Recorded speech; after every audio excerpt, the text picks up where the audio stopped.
Good morning, children. So in the last class we completed our unit 4, that is atomic structure. I will send you soon that book back exercises, and for that answers I will send you. Okay ma?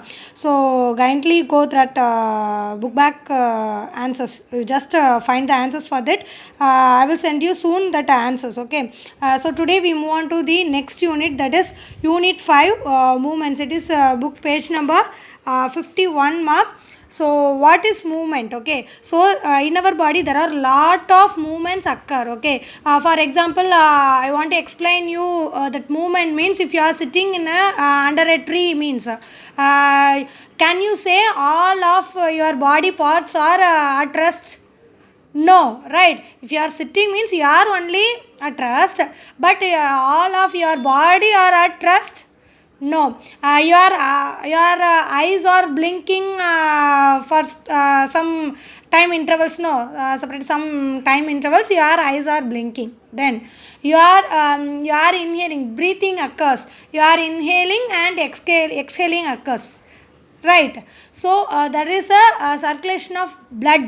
That and all happen while you are sitting. Okay, so these are all said to be that there is some movements in our body while we are resting. Okay, so today we move on to see what is movement.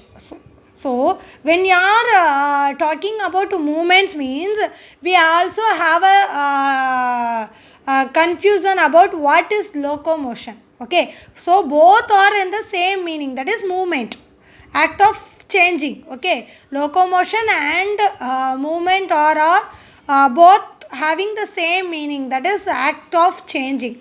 But what is the difference between movement and locomotion? That is we are going to see. Okay, so the first one is movement.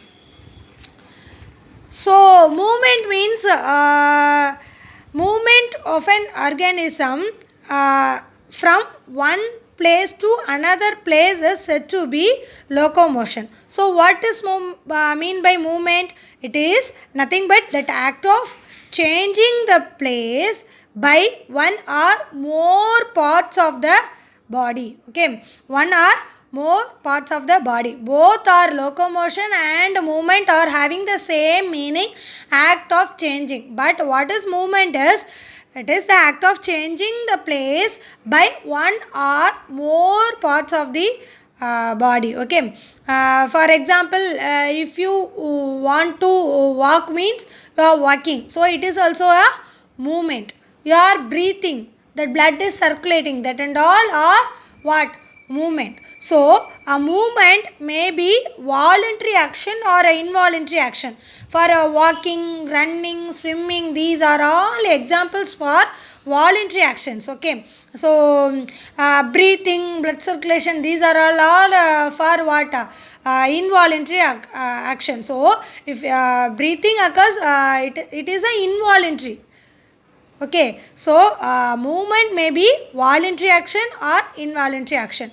So for movement it requires some energy. These are the general things about movement. Okay, so next one is locomotion. So movement of an organism from one place to another is said to be locomotion. Okay, for finding some food, shelter, for finding a suitable weather condition, that organism, it can move. It is a voluntary action. Okay, it can move from one place to another place, that is said to be locomotion.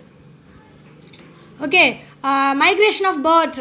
In Vedantangal we can see what? Migration of birds, migrating birds we can see, and at a particular time we can see that migrating birds.